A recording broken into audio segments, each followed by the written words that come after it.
त्रिपुरा चा हामग्राय निगमनि लुवाजोबै रान फर ति संजाखा बिरचन्द्र लाइब्रेरी बसखानि सिमी बुवाग्रा खर आगरनि जुदा जुदा लाहार हिमै हाइनहाय चेंगमानि थायो फाइ पाइलेखा मानजाखा मन्त्रि टिंकुराय मन्त्रि सान्ताना चाकमाखौबो खबरनि आदं र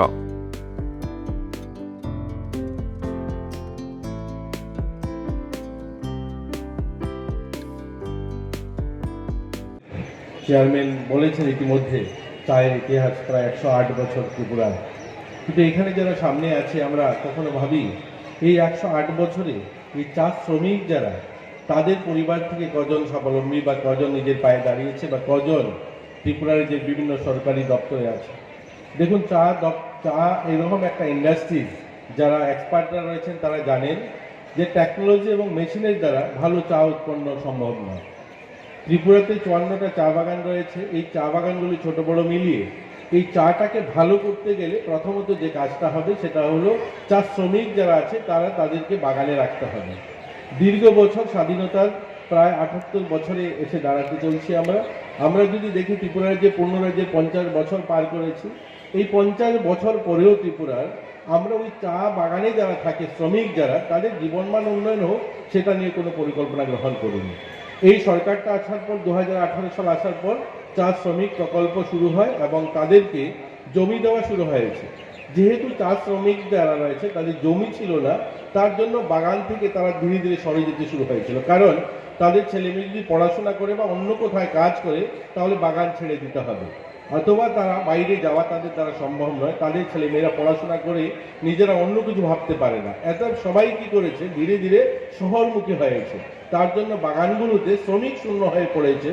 শ্রমিক শূন্য হওয়ার কারণে সেই বাগানের চা পাতা, যে ভালো কোয়ালিটির চা পাতা আমরা আশা করি, সেটার থেকে আমরা বঞ্চিত হচ্ছি। এই সরকারটা আসার পরে প্রথম যে কাজটা করেছে সেই কাজটা হলো ওই সমস্ত শ্রমিকদেরকে যে জমির পাট্টা দেওয়া। আপনারা শুনলে খুশি হবেন যে গত 5 বছরে আমাদের রাজ্যে প্রায় 10,000 স্থায়ী যারা শ্রমিক যারা একটা সময় রাজাদের আমলে ঝাড়খণ্ড থেকে, উড়িষ্যা থেকে, অন্ধ্র থেকে এসে আমাদের এখানে বসবাস শুরু করেছে, এদেরকে আমরা জমি দিতে পেরেছি 2000 পরিবারকে। অর্থাৎ যে কাজটা স্বাধীনতার 77 বছরে হয়নি সেই কাজটা 2 বছর, আমরা 5 বছরে 2000 পরিবারকে আমরা জমি দিতে পেরেছি। তো 2897 তিনি বলছেন একদম আপডেট যতজনকে দেওয়া। এই এতটা পরিবারকে জমি দেওয়ার ফলে কি হয়েছে, তাদের পরিবারকে শৌচালয় দেওয়া, তাদেরকে রেশন কার্ড করে দেওয়া। সবচেয়ে বড় কথা হলো শহরে যারা আমরা বসবাস করি আমরা জানি না, আমরা যাদেরকে গরিব ধরে নিই, অন্তোদয় বা বিপিএল ক্যাটাগরি যাদেরকে ধরি, দুর্ভাগ্য এদের যারা 100 টাকা মজুরিতে এখানে যারা বসে আছে, আমাদের সকালবেলার চায়ের ব্যবস্থাটা 100 টাকায় হয় না, অথচ ওই পরিবারগুলো 100 টাকা মজুরি, 105 টাকা মজুরিতে চায়ের শ্রমিকের কাজ করত। আর রেশন যেটা বলা হতো, রেশনের নামে শুধু ওই 5 কিলো চাল আর কয়েকটা অল্প আটা আর ওই 1-2টা প্যারাসিটামলের ঔষধ, সেগুলোর ব্যবস্থা ছিল।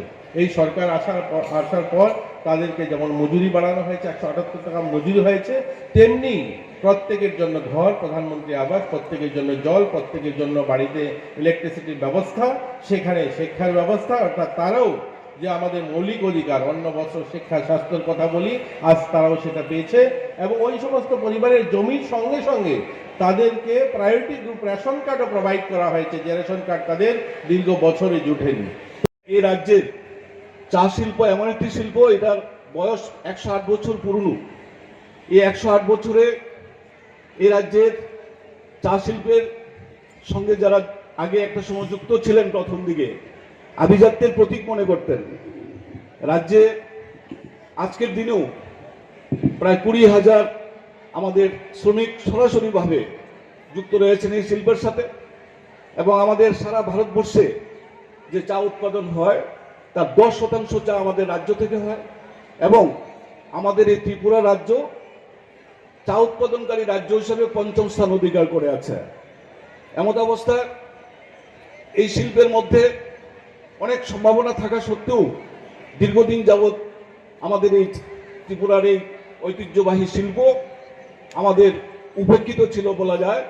2018 সালের পর থেকে আমাদের রাজ্যে নতুন সরকার প্রতিষ্ঠিত হওয়ার পর একের পর এক ঐতিহাসিক কতগুলি সিদ্ধান্ত আমাদের সরকারের তরফ থেকে নেওয়া হয় ত্রিপুরা রাজ্যের চা শিল্পের সামগ্রিক বিকাশের স্বার্থে। তারই অঙ্গ হিসেবে অনেকগুলি পদক্ষেপ নেওয়া হয়েছে। ইতিমধ্যে আপনারা জানেন যে আমাদের উৎপাদিত চা ত্রিপুরেশ্বরী ব্র্যান্ড নামে আমরা রেশন শপের মাধ্যমে প্রতিটি রাজ্যের জনগণের কাছে পৌঁছে দেওয়ার জন্য আমরা প্রয়াস নিয়েছি। আমরা ইতিমধ্যে অনেকটা সফলও হয়েছি।